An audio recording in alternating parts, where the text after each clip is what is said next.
Gorgeous music. Thank you. President of the Federal Republic of Germany, Dr. Steinmeier, Mayor of Berlin, Minister for Culture and Media, Dr. Monica Grütters, Director of the Humboldt Forum, Professor Dagalo, ladies and gentlemen, good afternoon. Actually, good morning-ish. It's almost afternoon. Thank you for having me here. When I was researching my second novel, Half of a Yellow Sun, which is set during the Nigerian Biafran War that started in 1967, a woman told me a story about her elderly father.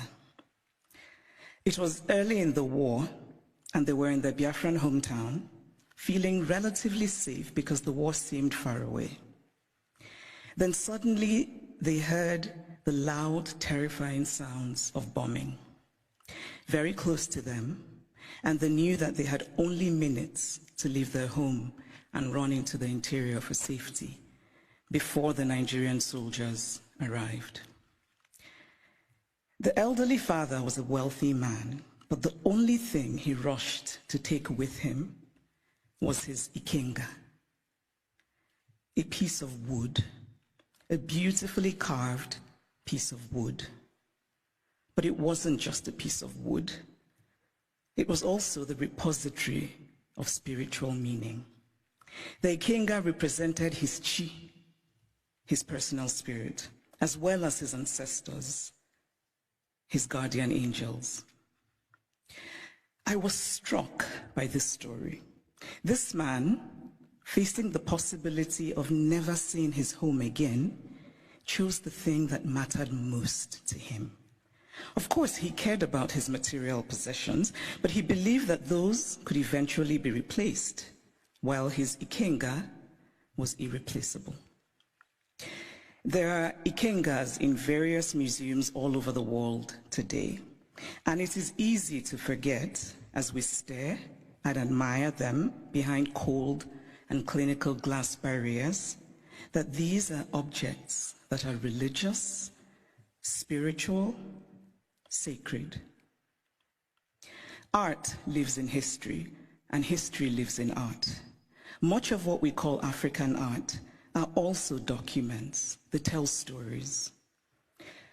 Some are literal in their storytelling, like the beautifully ornate Benin stool that was sent to the Oba of Benin by his people when he was exiled by the British, and which he looked at and immediately could deduce from the carvings the state of his British plundered land. Other sculptures and carvings are more metaphorical.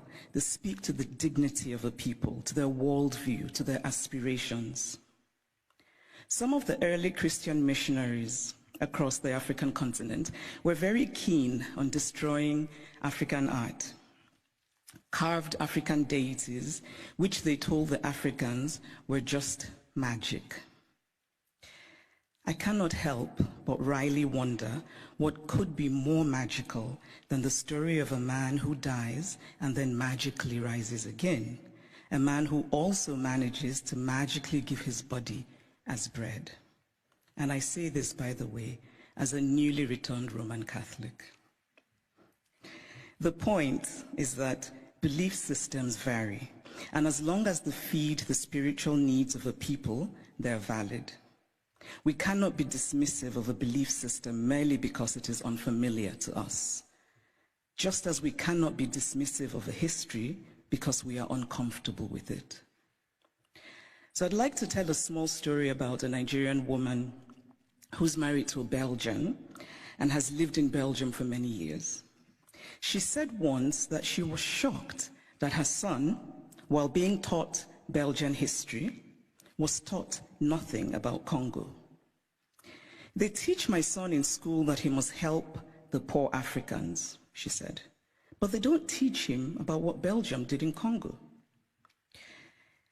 Now, if her son does not learn that the modern Congo state began 100 years ago as the personal property of a brutal Belgian king who was desperate to get wealthy from ivory and rubber, If Hassan does not learn that the hands of Congolese people were chopped off with rusty axes for not producing enough resources to meet a task, because we collectively acknowledge that it is so.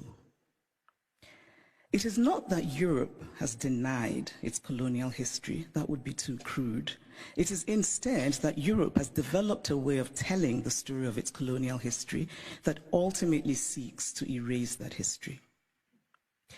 The former French Prime Minister, Nicolas Sarkozy, gave a now infamous speech in Senegal in which he said, "I have not come to deny mistakes or crimes. Mistakes were made and crimes committed. But no one can ask of the generations of today to expiate this crime perpetrated by past generations." This is central to the story that Europe tells itself about its colonial history. It is a story that basically says, yes, colonialism happened, but. And whatever comes after the but is the focus of the story. What the focus on the but does is that it absolves. It frees Europe of responsibility, of a significant and traceable connection to the African present, and it allows Europe the glow of charity. But the truth is that the past does not merely tell us what happened yesterday, it also illuminates what happens today. If we acknowledge that present-day Europe is shaped by the Renaissance of 600 years ago, by the Enlightenment of 300 years ago, then surely we cannot say that what happened merely 100 years ago in Africa no longer matters. It matters. We are gathered today in this reconstructed palace, a beautiful place, but also a place that represents Germany's nostalgia for imperial times. When Kaiser William II lived here, German troops were killing children, women, and men in Southwest Africa. This building says that German history matters, even in a romanticized form. The history of Africa and Asia and Latin America must matter as well. We cannot pick and choose which histories and which points of view still matter, because to do this would be an ugly exercise of brute power. And speaking of power, here's a headline I just read in a German publication. The headline says, "Where do Africa's treasures belong?" Now imagine this headline differently. Imagine if it said, "Where do Germany's treasures belong?" It would be a redundant question, because of course, Germany's treasures belong in Germany. But the question would never even be asked, because there would be no circumstance in which it would be, because of power.